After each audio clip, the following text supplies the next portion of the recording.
Hello. Hello. Hola, hola, hermanito. Hello, Herman. We are live. It's official. We are live. Shalom, shalom. Welcome, welcome, welcome. Welcome once again to MIDweek MIDrash. And we say shalom, shalom to Gilbert, Pat, and Herman. Welcome, welcome, welcome. We are continuing our brave journey into the Psalms. And we are making steady progress. It's been a little bit of a rough day around here, but Yahuwah, the Lord is good. Yes. So we're very thankful for that. Ay, okie dokie. Well, once again, we welcome you to study with us, to watch with us. Yochanan, shalom, shalom. I'm so glad that you're watching with us today. Oh, man. Oh, man, oh, man, oh, man. Just getting my bearings. Computer was acting crazy, and right down to the wire, I was able to get on maybe a few seconds late, but here we are. Here we be.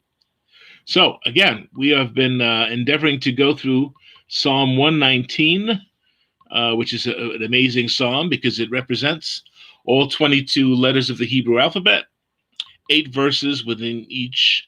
So it's 8 verses in each letter: Aleph, Beit, Gimel, Dalet, Hey, Vav, Zayin, Chet, Tet. And today is Yod. Not when Yod or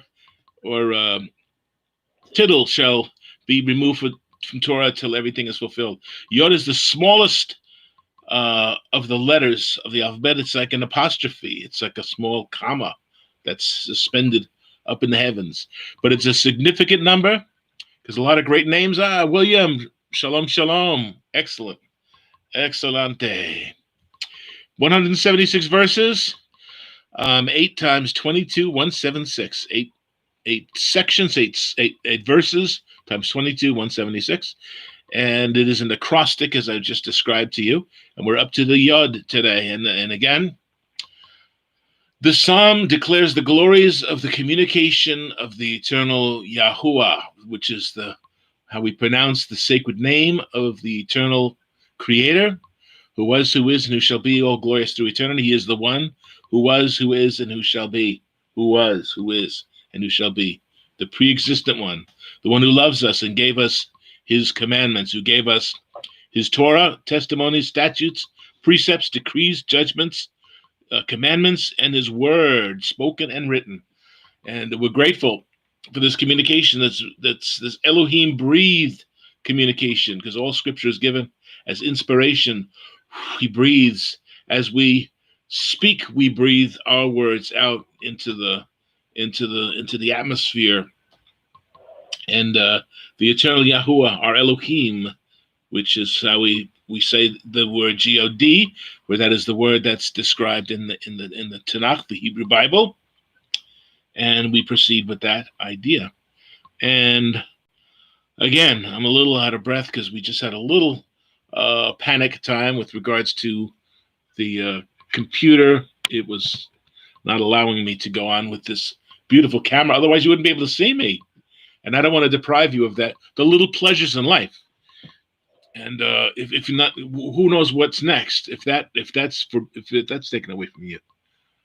Okay, everyone's saying hello to each other online, and I say hello to Herman, and I say hello to Pat. I say hello to Gilbert, and William, and Jonathan, Yochanan, all of us together here, and hopefully many others will follow. So we want to, before we get, yes. Yes, I'm sorry to interrupt you. I also want to say hello to everyone. I haven't had an opportunity to say hello to everyone. So, Regina, Bob, Gilbert, Pat, Yochanan, William, hello, everyone. Hello. To you all. Hello, Herman. Thank you very much. Okay, so if you've been following along, you'll see what we've been doing. Okay, where my pinky is over here. This is the first word of all the 8 verses of this section. And you'll see that they all begin with this strange little apostrophe shape, which is the Yood. And there's the Yood. And here's how it's spelt, Yood. And these are the archaic versions, the Paleo-Hebrew versions. And it is a hand. It is a hand. It's a closed hand. It's a hand that is holding, a hand that is purposefully doing. And so, let's see, some of our words here. We'll do a quick vocabulary here. Yada. Yada is to know. Yada, to know, with knowledge. And we see Yeush. Yeush, which is despair. We don't want to be despairing today. This is the Yad. This is the Yad. This is the hand. This is the hand, Yad. Okay, this is the Yam. Yam Suf is the sea of the reeds. Okay. And we have Yachol. Yachol. I'm going through my list here. Yachol, where are you? Yachol. Okay, that is to be able or to be capable is Yachol. Yachol. So that's a good idea. Okay. This is Yafe, which is beautiful, right? Yeah. Yafe. Or Yofi, Yafa. Yafa is to be beautiful. Yasad. Yasad is to establish. Yahuwah established the earth, established his work. Whoa, I have William with a statement there. I'll read that in a second. Yamin. Yamin. Yamin, I'm having a little brain lag. Yamin is the right hand. Yamin. Here we have Yashar, which is righteous, which is to be straight, to be upright, to be honorable is Yashar. Yara. Yara. Aha. Yara is to point. Yara is the root of the word for Torah. Torah and Yara, you would think, well, how are they related? Well, they are. This is to point, to shoot. Hopefully not to shoot. You poke your eye out. To shoot. The root of Torah is affirmative action, if you will. Moving forward, Torah accomplishes everything it sets out to do. Yareh. Yareh is fear, awe. The fear of Yahuwah is the beginning of wisdom. Okay. Yeshua. Yeshua. Well, that sounds familiar. That's the name of Mashiach. Yeshua. Yeshua, the salvation of Yah. And here is Yisrael. Oh, another familiar word. Okay. Okay. Okay. Yom. Yom is a day. Is a day, is a day, is a day. Okay, that's a yom. Yom. And here we have Yehuda, which is Judah. And all the way at the bottom, this is Yerushalayim. Yerushalayim. Yerushalayim. So if you watch back, once we've had this recorded, you can always freeze it and get a better glance at that. My high-tech board there is not perfect. Shalom Herman, by the way, if you don't mind, my wife wants to confirm if Aleph stands for, if Aleph stands for Inicia, which is Elaine, please. You heard the question, the pregunta of the day? Huh? Inicial. Sorry, are you talking to me, Bob? Yeah, I'm talking to you over there. William wants to know, for his wife's benefit, if the equivalent of Elaine or Initial, the initial for Elaine, that would be the Aleph, right? The Aleph? Yeah, I would say the Aleph, yeah. I don't think Elaine is, I don't think that's a Hebrew word per se, but I would say the Aleph and the Lamed But what happens is that the aleph, of course, is silent, so I guess it would be a segol under it to have the S sound. Right. The three little dots. You know, William, you have the vowel, and then under the vowels you'll have what's called a segol, which are the three little dots. It looks like a little billiard.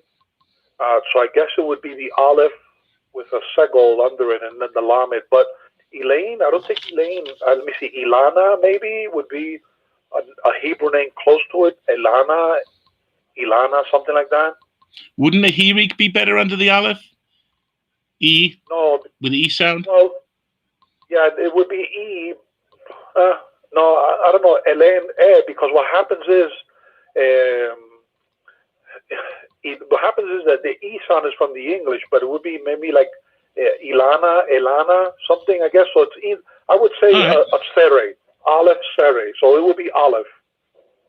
Elana, Elon, like in Hebrew, Elon, Elana, which means, yeah.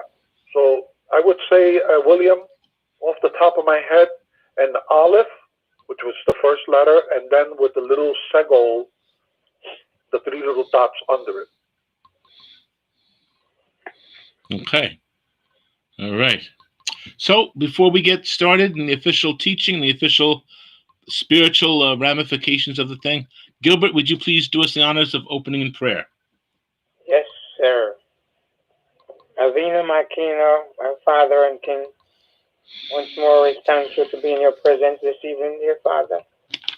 You bless us as we're about to embark on your words, your statutes, and your commandments. May you speak, dear Father, that we can gleam upon your word. In your Son Yeshua, I do humble myself and tell you thanks. Amen. Amen. Amen. Toda rabba. Toda rabba. Okay.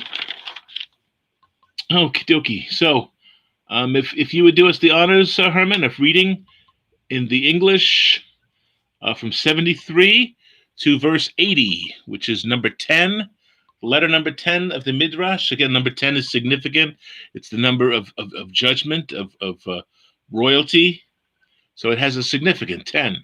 Just like 4 had significance, the 5 has significance, 7 and 10. It's also a very significant letter, Yod. Okay, sir. Alrighty. So, verse 73 and on. Your hands have made me and fashioned me.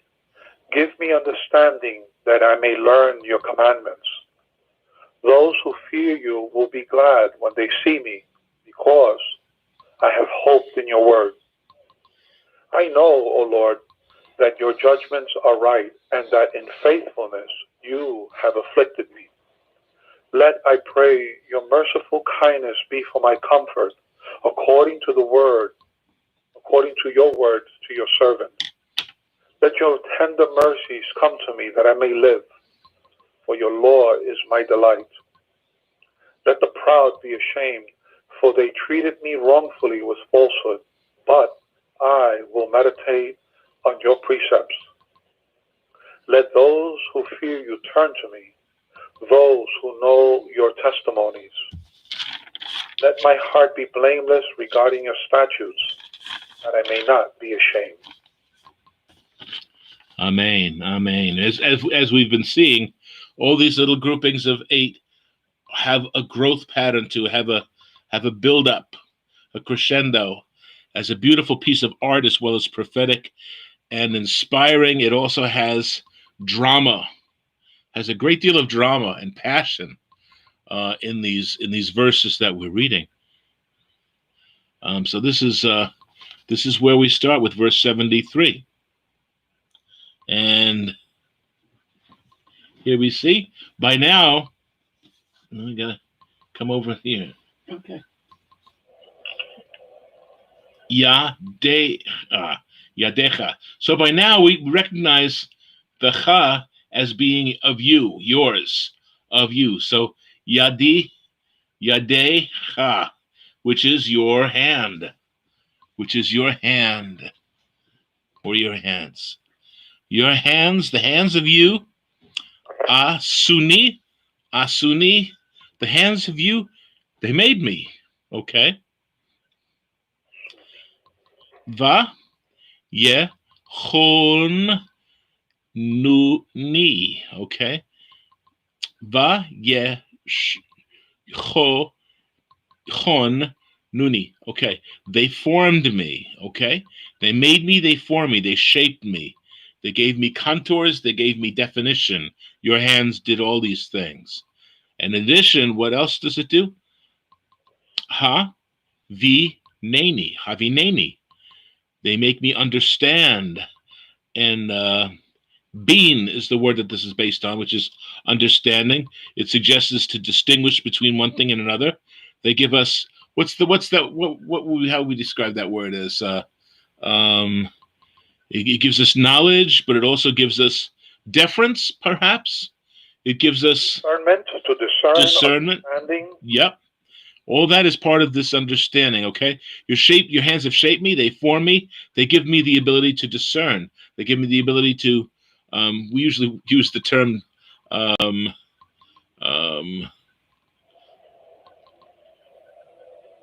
what's the word? Anyway, you should think of it in the negative, but here we see it as a positive, that we can discern, we can show preference to something as a result of the understanding and the discretion that we're able to amount through, because the hands made us and formed us. And so we will make us to understand ve'el meda, that I might learn. And lamad is the word to learn, do good, to teach, to learn, that I might learn. And we've been seeing week after week, we're seeing the call to be taught. And this discretion that we've been given is so that we might learn. Mitzvotecha, that we might understand, that we might learn and understand your commandments. Learn and comprehend, learn and to facilitate them as well, because as we learn, we do. You know, Yahuwah, when in our rebellion, it says, my ways are way above your ways. But now as we come to reflect his teachings, we are on the same wavelength. We're no longer on the basement and he's in the penthouse. We are together. We are echad. He gives us his word, which is his essence. We understand, we facilitate his knowledge, so now we can function and do his, that we may learn and we may do. Okay, so that is good. Lamad, that we may learn and we may teach. We'll see that later on. Okay, the next word.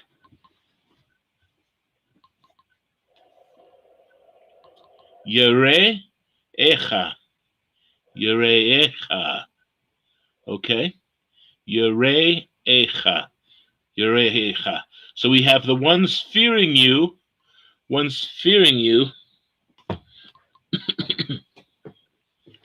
The ones who fear you, yara. Yeruni, they see me. The ones who fear you see me. Okay? The ones who see me, the ones who fear you can see me. Okay? The ones who fear you, they see me. Okay? V'yismahu, and they rejoice. And they rejoice. And again, the word for here is sameach. Sameach, which is to brighten up, to be cheerful, to gleeful. We also get the word simcha from that as well. Rejoicing, joy. You give me joy. Okay, and they rejoice. Okay? And they rejoice. They see me and they rejoice. Okay? Those who fear you will be glad when they see me, okay? Because they fear you. In other words, we're on the same wavelength. We are mishpacha, we are family, we are co-students, we are talmidim. They will rejoice when they see me.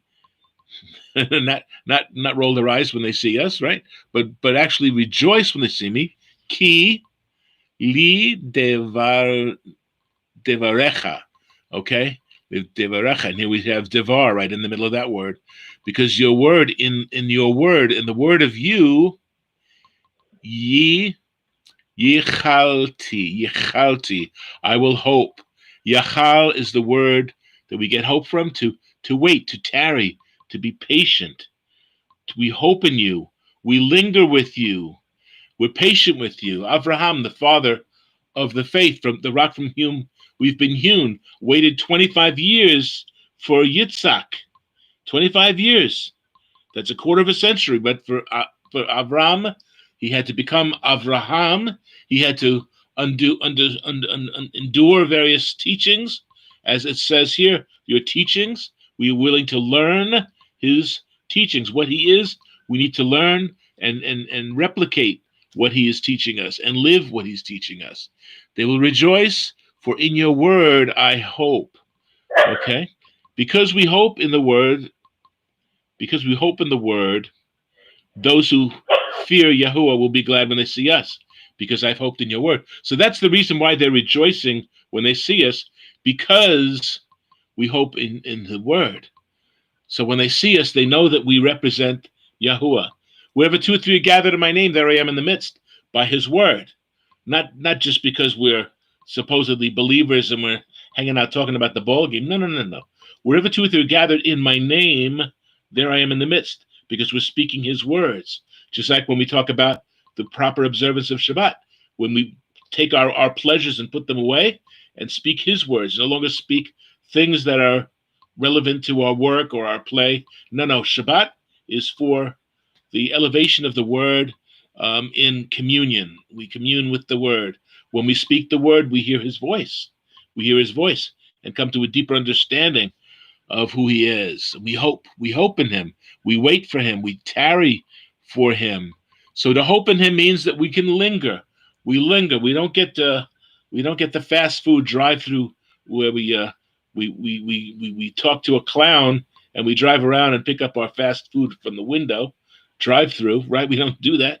We linger. We tarry because we want to learn. You can't learn if you're not willing to invest in the time. And the time is the effort. The time involved that we invest is the effort. And so there we can understand. We can understand. To make me understand, that I might learn your commandments. And so here we see the fruit of that, because we hope in the word, in the commandments, and people will rejoice to see us, because they also fear Yahuwah. They also revere him. They also understand what is essential in this life.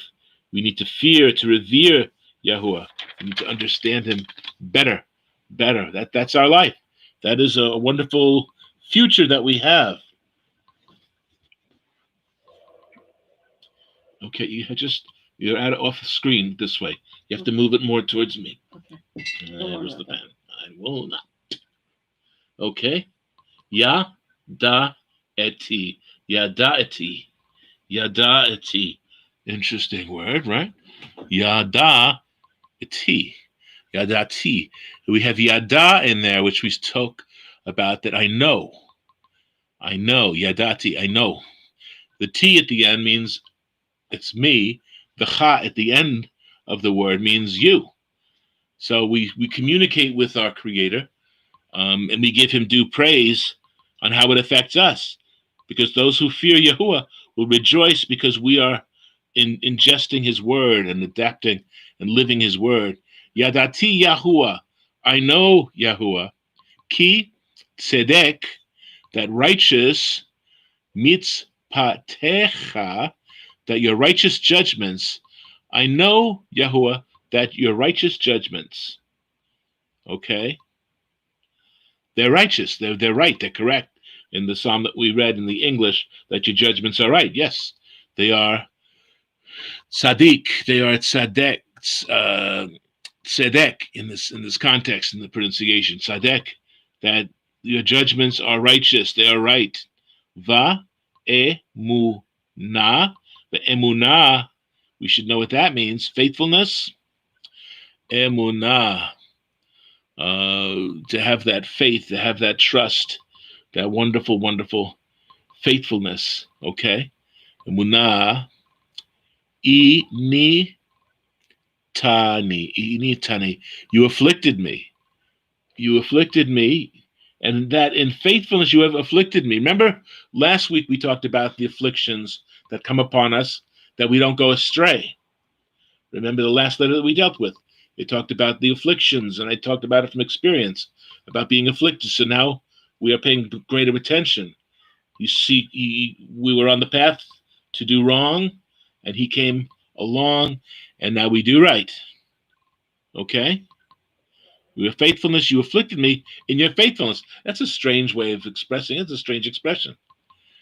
Okay? Anach. Anach is the word for affliction. It's to look down, to depress, to eye, to heed, to pay attention, to speak, and to answer. So to afflict us also causes us to pay attention.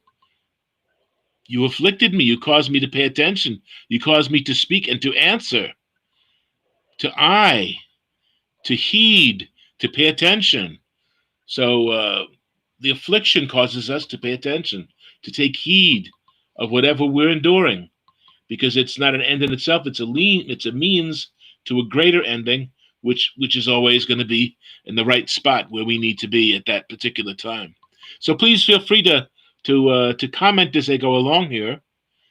We just finished 75, and we go to the next words, which are, again, that hyphenated idea. No, you gotta bring it this way, because that's okay. Away from the okay.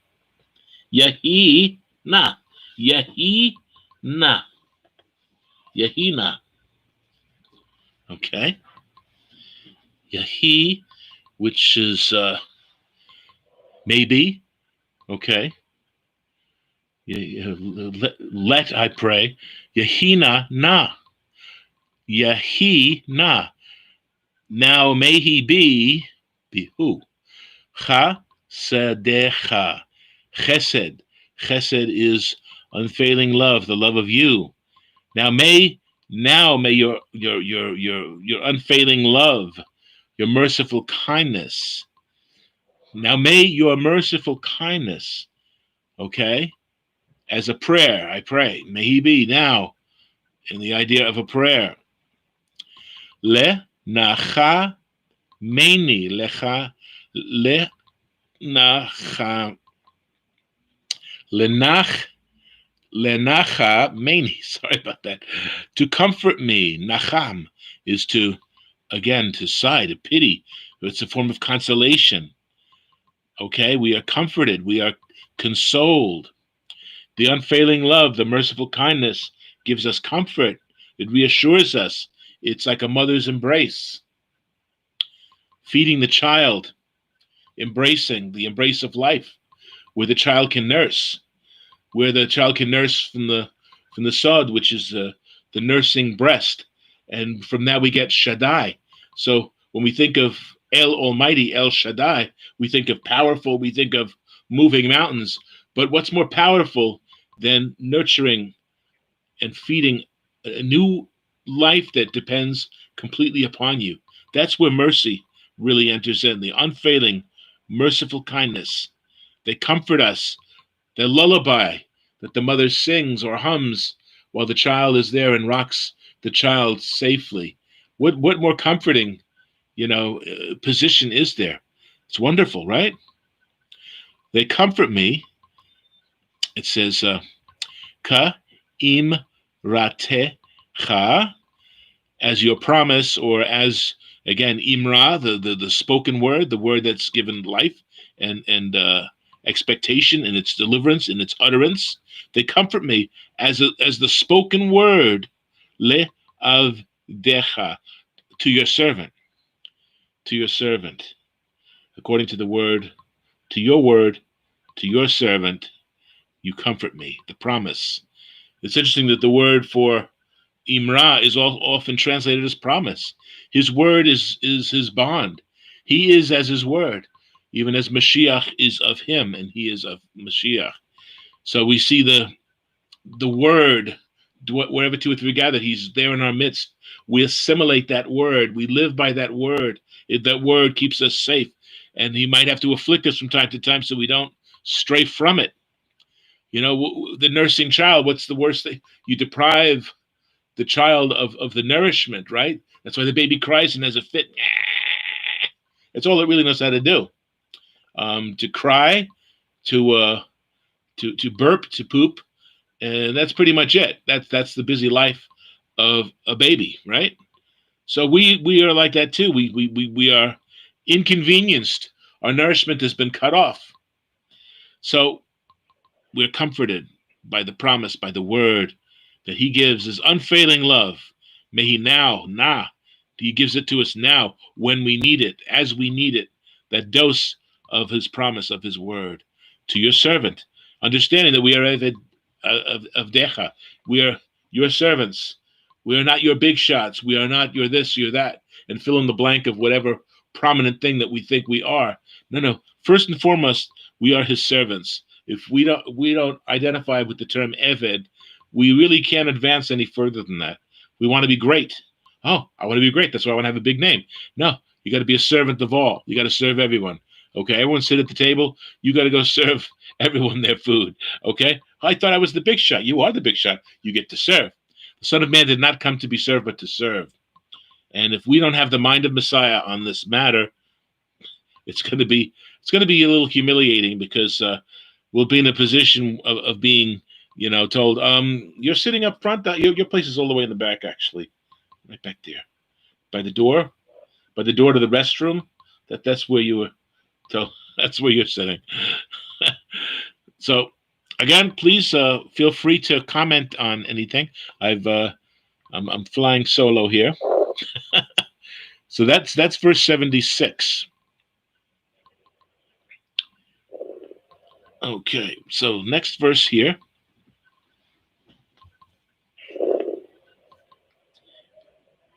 No.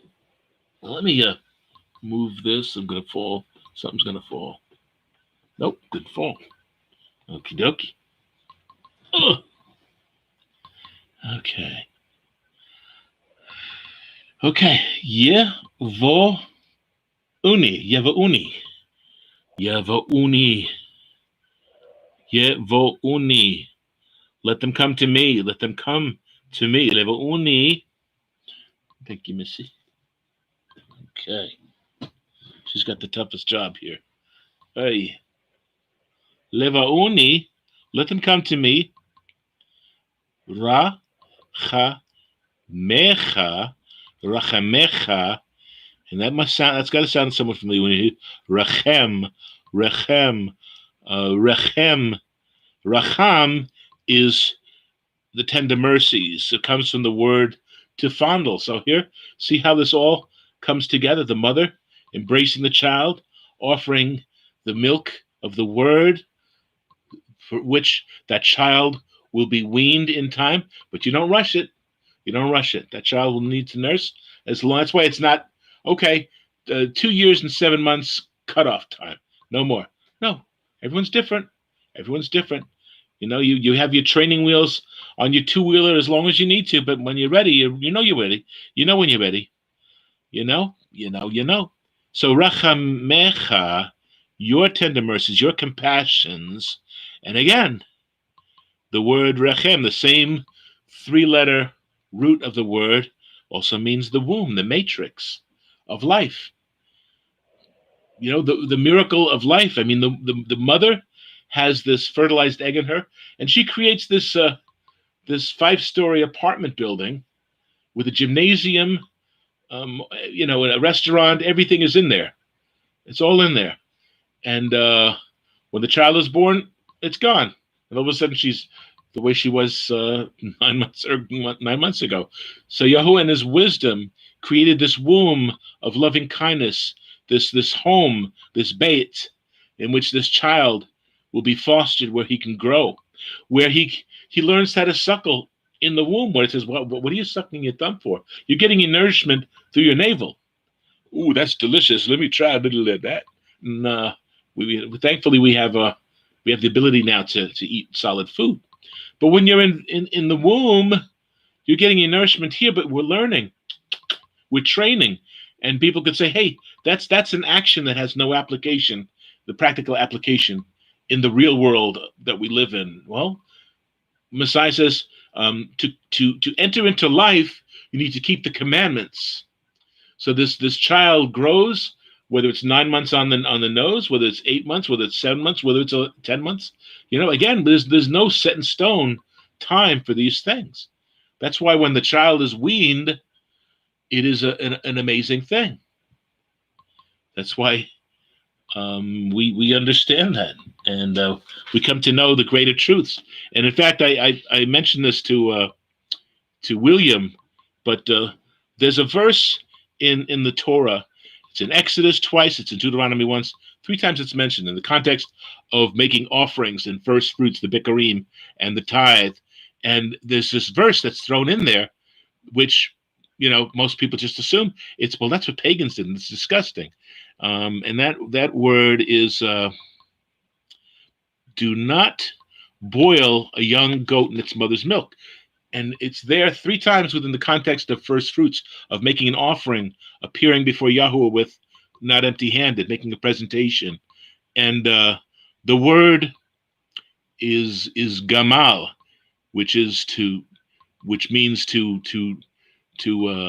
ripen or to wean, because the word to cook, bashal, also it means to boil up, to bake, to roast, to be sodded, but it could be used in a figurative sense. Our friend Michael showed that to me once. It can also mean to ripen and to bring forth. So what that verse, I believe, is saying, because it has to do with life and growth and produce, is do not ripen or wean a young goat while it's still on its mother's milk. While it's still nursing, don't rush it. Don't ripen it. Don't wean it while it's still nursing. Just like that child, don't give it mixed vegetables yet. It's not ready to have the steak yet. He still has little buds, but he's going to have teeth soon. Sharp teeth, crunching teeth. And then all of a sudden, when he has these things, whoa, I got the incisors, I got the bicuspids, I got the canines. I can really tear into that piece of whatever, because then I have solid food. And we read that in the book of Ivrim of the Hebrews, right? We grow, and there comes a time when we got to not just be weaning, we got to get up and be teachers, and not to be, we have to be told all over again. So I thought that was interesting, that we see that 3 times in the scriptures. And yes, the pagans might have been doing that, might have been cooking a goat in the milk that was supposed to be for it, and cook it in that same thing. It's disgusting to think about. And it might very well be taken literally. That's fine. But I think that there's a figurative angle which makes it more appropriate in its setting in those 3 portions. And I'll give you those references. I didn't mean to do this offhand. Exodus 23, verse 14 and on. Actually, verse 17 is, but that's the context. Exodus 34, 18 to 26. And Deuteronomy 14, 21 to 23. All speak about this strange thing. But if it's meant figuratively, and some words are literal, and some words are not. Slang, somebody who's new to the country, and you start throwing slang about them, and say, what are you talking about? I never learned those words. I never learned those expressions. But things can be meant in a figurative way, and it seems to fit better, because it's in the context of tithe, which has to do with presenting ripened fruit. You offer the first of the first fruits. The bikurim, the bikor, the first, the ripened fruit you produce and you offer. The goat is not ripened yet. So it needs to be weaned before you can wean it. It needs to be weaned. It needs to wean in its own time. Just like we can't push our children, because the word also tells us that we should not frustrate our kids, right? Children should honor their parents, but don't frustrate them. Don't say, oh, you should be doing this, should be doing. I will, Dad. I'm still learning. I can't do everything. I got to learn. And we don't frustrate our children. So don't rush the weaning process, but appreciate it and the development that we're growing into. We're growing into ourselves, and we don't need to be rushed. Okay, I went into that. I didn't really mean to go into anything too lengthy. I'm sorry about that. Okay, so again, back to verse 77. Your compassions. Okay. Oh, that's where I got sidetracked. When I see these words like rachamim, and I know it means mercy, but also it means the womb, and it all ties in with the beauty of childbirth and the amazing work that Yahuwah does through man and especially through woman. Amen. Okay. Let them come to me. What come to me? Your tender mercies. Why? That I may live. That I may live. I need your compassions, and I need your womb, your matrix to bring me forth in life. If you want to enter into life, keep the commandments, the Torah tot. And it says that I may live, ki Torah techa, for your law, sha'ashua, sha'ashua, delights of me, sha'ashua, which is enjoyment. That your Torah will give us enjoyment, delights. Those who do not know Torah, don't know the commandments or the Moedim, they say, well, you got to do all that stuff. And as I mentioned before, Roger Gidon says, it's not a case of we have to, it's a case that we get to. We get to do these things. We get to be closer to him. We get to mimic him, and that is the chain of life and the purpose of life. So let your compassions, your tender mercies come to me, that I may live, for your Torah delights in me. So I may live to experience and to hear more, to learn more, to experience more, to do more. Okay, let your tender mercies come to me, that I may live, for your law is my delight. Amen. Beautifully said, beautifully said. Okay, and we're coming up to 78 of the verses today. And Yevoshu. Okay. Well, what does that mean? Yevoshu. They may be shamed. Who may be shamed? Zedim, the arrogant ones, the proud ones. They may be shamed. Ki, sheker, for without cause. Ivotuni,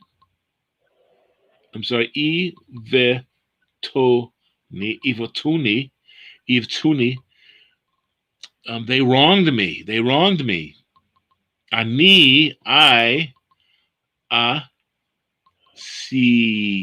asiyach, I will meditate. Siyach is to meditate, to ponder, also to commune. Okay? I will meditate, I will commune.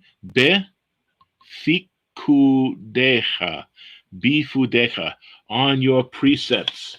And again, the precept is fikud, which is the mandates, the appointed mandates of Yahuwah, the mandated times. Shabbat is the only mandated day of the week where we assemble, and we're trying to make miércoles, Wednesday, day 4, equally important.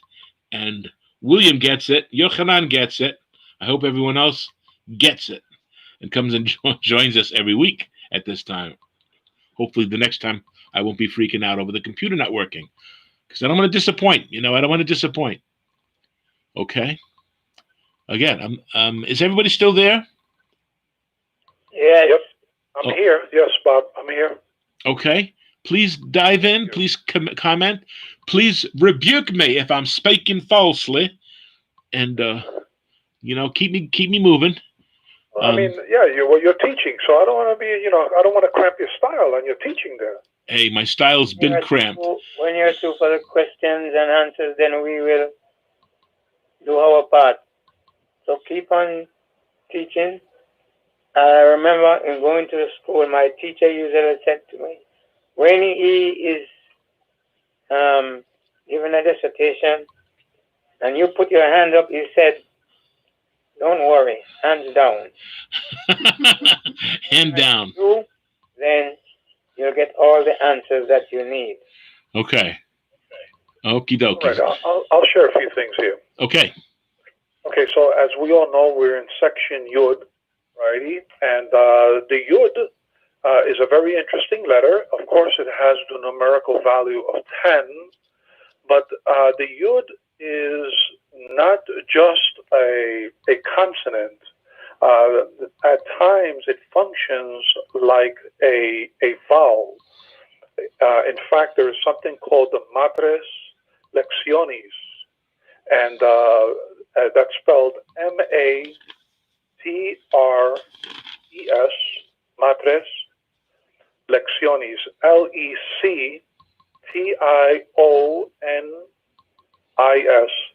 And basically what that is that these were letters. There were some letters that function as vowels, and the Yood was one of them. So the Yood functions like a consonant, but it can also function as a vowel. So it's very diverse. Now, it's quite interesting and appropriate that section Yood, which means hand, begins with the word your hands. So I found that pretty cool that the section starts out with hands and it's called hand. So that's pretty cool. So it says, your hands have made me and fashioned me. So what the psalmist is doing here is that automatically, right off the bat, he is recognizing his maker's authority. Because when a person makes something, they have authority over it. When an engineer makes a car, he has the right over it. He created the thing. So the psalmist is automatically, off the bat, acknowledging his maker's authority. And he says, Lord, you made me, so teach me. Teach me. Alrighty? So that's what I got from verse 73. As far as 74, I kind of like 74 a lot because it says, those who fear you, who have reverence towards you, O Lord, will be glad when they see me. Why? Because I have hope in your word. And it's good that we hope in his word, because when we hope, that gives us a stability in life. And it's good to be positive and stable in life, because then that is contagious to others and it can give others a hope. So that could be motivating, just like a person that's negative and gives off negative vibes. So to a person that is hopeful, that is optimistic, can also diffuse that to his fellow believers, and that's important. That stability in hope. Okay. Now, as far as 75, I kind of, this one is deep. Verse 75 is pretty deep because he says, "I know, O Lord, that your judgments are right, and that in faithfulness you afflicted me." And this, Lord, is carried over from the previous verse, as you mentioned, Bob, because in the previous section, in verse 67, the poet says, "Before I was afflicted, I went astray." And then in verse 71 of the last section, "It is good for me that I have been afflicted, that I may learn your statutes."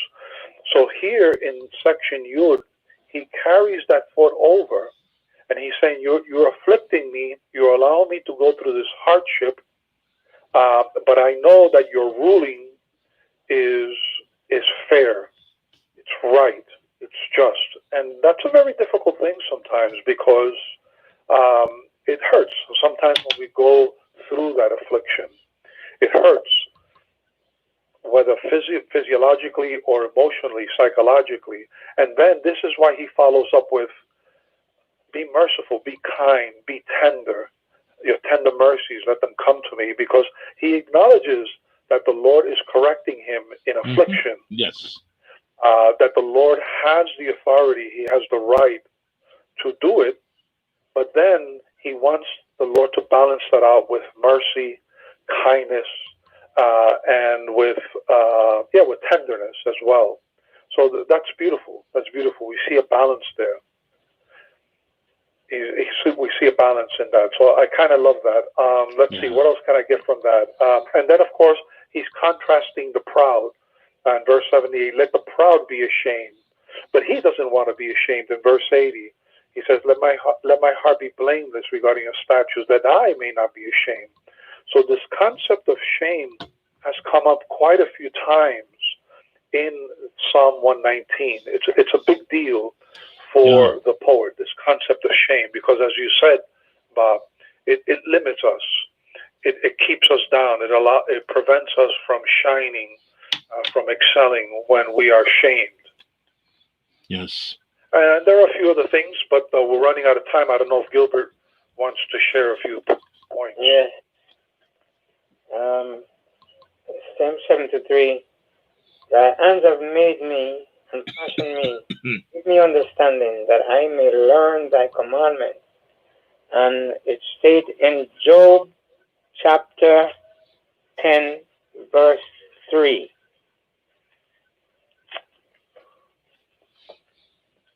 It is good unto thee that thou shouldest oppress, that thou shouldest despise the work of thine hands, and shine upon the counsels of the wicked.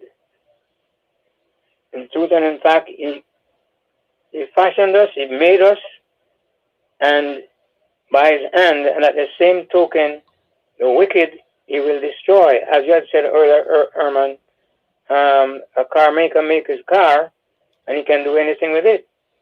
For the Father, in turn, he created us, and if we disobey his commandment, he have all right to chastise us. Correct. And also, Psalms, no, I think I heard right here. Job 8, I should be Job 10, chapter 8, verses 8. I'm sorry. Thine hands have made me and fashioned me together round about, yet dost thou destroy me. And in truth and in fact, as I said a while ago, Father created us in his own image and likeness.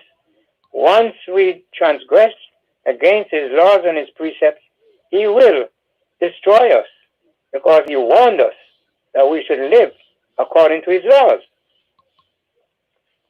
And in Psalms 10:3, I have it here, 1 minute, Psalms 10. Psalms 10:3. And the same, from same 73. For the wicked boasted of his heart, desire and blessed the covetousness whom the Yahuwah abhorreth.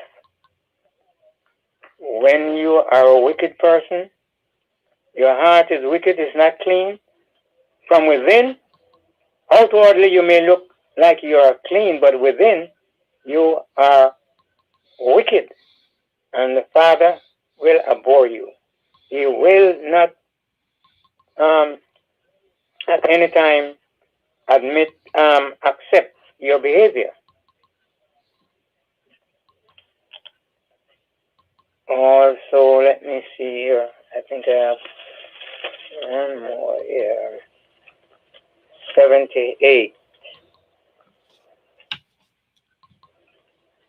Let the proud be ashamed, for they dealt perversely with me without a cause, but I will meditate in thy precepts. In Psalms 25:3.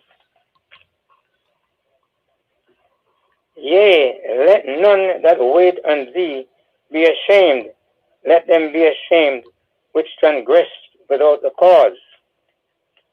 If we transgress against his laws and his precepts, we will be ashamed whenever we find ourselves cornered. Take, for instance, someone steals something, and when he's caught, and he will be ashamed of his behavior. And all of us, none of us are perfect. And when we transgress, we have to pay the penalty. Even today, man's law, if you steal, he will punish you, and you will be ashamed of your behavior. I think that's my say for this evening. Okay. Amen. Amen. Amen. And again, the idea of shaping us, informing us. We are responsible for what we make. I'm just making some little notes here. Just as the Father is responsible for what he births, what he brings into the world, that result that is created is dependent upon us. And also, we need to be responsible because our reputation is on the line also. Yahuwah makes us into the people that we need to be. We don't want to transgress. We don't want to make him out to be the bad guy, the good cop, bad cop thing, because we need to be faithful. We need to be faithful. Okay, let's continue then with verse 79. We're getting a little long in the tooth here. Up here. There we go. Yeshuvu. Yeshuvu. Yeshuvu. Okay. Which sounds very familiar to me. Yeshuvu. We have the word shuv in there, which means to turn, to repent. It says, may they turn to Yeshuvu li. May they turn to me, ye re echa, the ones who fear you. Again, making a connection with verse 74. Those who fear you will be glad when they see me, because I hope in your word. So it's a callback as he continues to move forward. May those who fear you turn to me. Okay. Veyode,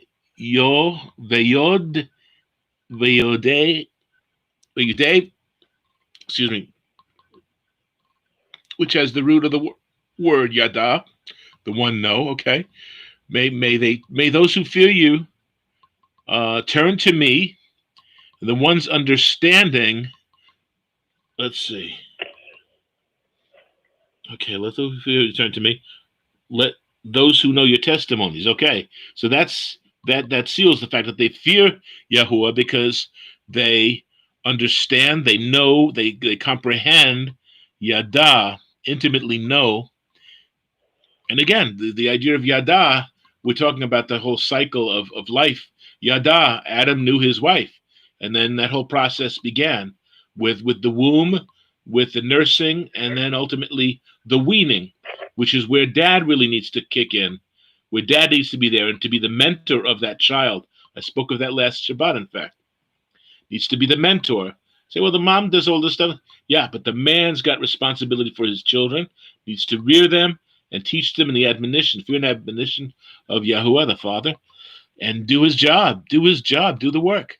May they turn to me, those who fear you, and the ones understand it, the ones who understand your statutes, edotecha, your testimonies. The ones who understand and comprehend, they know your testimonies. They know who you are.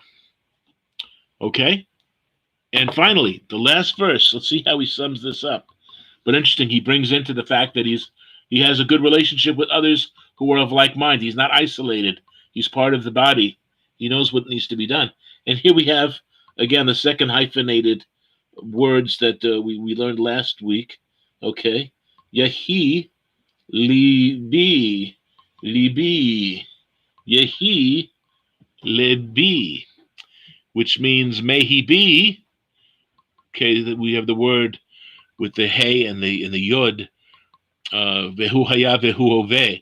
Vehu yeh patifara, who was, who is, and who shall be, all glorious eternity. That's the root of the name. Yehi libi. May he be. May what be? Okay. May he be. Oh, my heart. My heart is a he. Let he be. Let my heart of me be. Tamim, blameless. Tamim, perfect, blameless. May my heart be blameless, not compromised, not darkened, but full of joy. May he be blameless. Okay.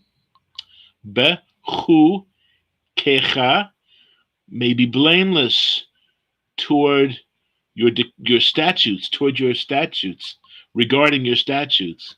Lemoad, so that lo, not evosh, will not be ashamed. So again, we have that fear of not fear of, but that we're concerned about being ashamed. We don't want to be made ashamed, because it's the evil ones, it's the proud ones who need to be shamed because of their stand.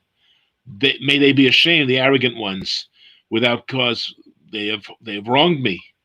May I not be in the position of being ashamed, because I have my heart is blameless, because it turns towards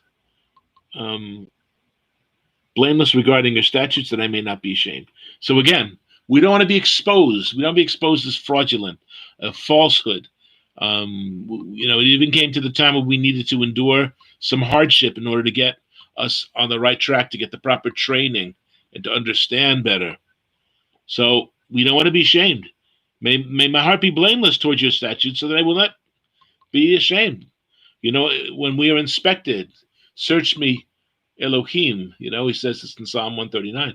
And know my heart, try me, and know my ways, and lead me in the ways of everlasting. If there's any offensive way in me, please get it out. I'm not beholden to anyone but you, Father, and I will not be ashamed. I refuse to be ashamed, and we will not be ashamed of him either.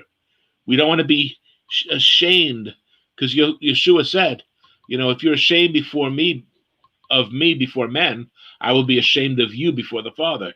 So we don't want that to go down, right? We don't want to be ashamed of him and embarrassed. Well, I sort of believe in, a power,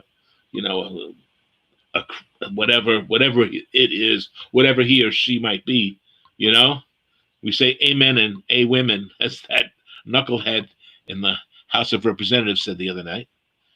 A man and a woman. Ay. Anyway, and that's a minister. That's a proper minister. We're just, ne'er-do-wells. So may my heart be blameless and turn to your statutes, so that we will not be ashamed. We won't be exposed for being fraudulent. And again, case closed. He concludes with the idea, I'm committed. I am totally in league, in dedication. My heart is blameless to your statutes, so that I will not be ashamed. I will not have to be pointed out. Excuse me, little Billy over there.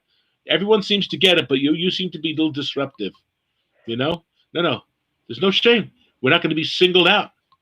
We're going to be elevated. We're going to be lifted up as we humble ourselves before him. He will exalt us. He will give us the fast track to success. And based upon his precepts, based upon his Torah and his commandments, his mitzvot, and all these wonderful things, we communicate with the eternity, with the Le'olam Va'ed. We approach the eternities with this wisdom, with this understanding, because that's where he is. That's, not beholden to time or space. And so we, in our finite position, we're growing internally. We're becoming the right people.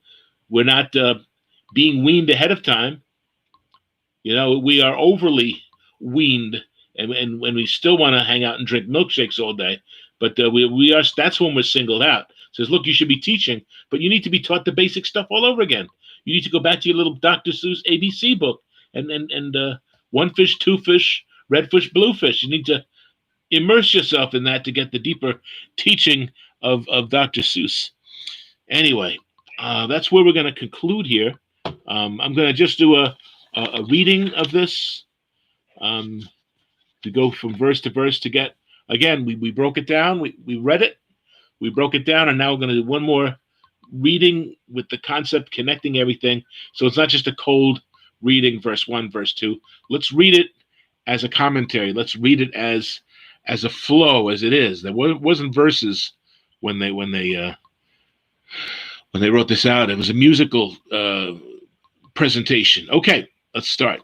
Your hands have made me and fashioned me. Give me understanding that I may learn your commandments. Those who fear you will be glad when they see me, because I have hoped in your word. I know, O Yahuwah, that your judgments are right, and that in faithfulness you have afflicted me. Let, I pray, you be merciful, and kindness be for my comfort. Again, as Herman said, we've been afflicted. Now we get the gentle side. We get the bad cop. We get the good cop. We get the swat on the butt. We get the caress. We get what we need at that particular phase. Yahuwah corrects those that he loves. Okay? Your merciful kindness for my comfort, according to your word to your servant. The mercifulness, kindness is in accordance with the word, not in contrary or contrast. Okay. I'm sorry, I shouldn't be commenting on it. Let, I pray, your merciful kindness be for my comfort, according to your word to your servant. Let your tender mercies come to me, that I may live, for your Torah is my delight. Let the proud be ashamed, for they treated me wrongfully, with falsehood. But I will meditate on your precepts Let those who fear you turn to me, those who know your testimonies. Let my heart be blameless regarding your statutes, that I may not be ashamed. Amen. Amen. Yood, the closed hand, the hand that is not a fist for fighting, but closed upon the tool of the word, able to utilize the gifts that we've been given. The closed hand. Amen. The Yood. Amen. The Yood. Amen. Any final comments or anything to add? No, I have nothing here. I'm just will continue. I pray that I can continue to study Psalm 119 and get what I need to get from it. And I want to thank you for all your time, Bob, for the energy that you put into this, because I know it takes a lot of time and energy to prepare these studies. So I thank you for that. Amen. Amen. Amen. Amen. Thank you also, Herman, for your Yes. comments and your keen dedication. Yes. Yes. Yes. Yes, absolutely. You're welcome. You're welcome. Thank you. Thank you. Amen. And let's see, William, I hope I answered your question regarding your wife, Elaine. So maybe next week I can maybe share a little more. Possibly I can look into the origin of that particular name in English, and then maybe give you a more comprehensive answer maybe next week. Amen. Amen. And I thank you, Herman and Gilbert and Pat and Yochanan and William and whoever else might have joined us live. It's 8:37 now. It's time to say nighty night.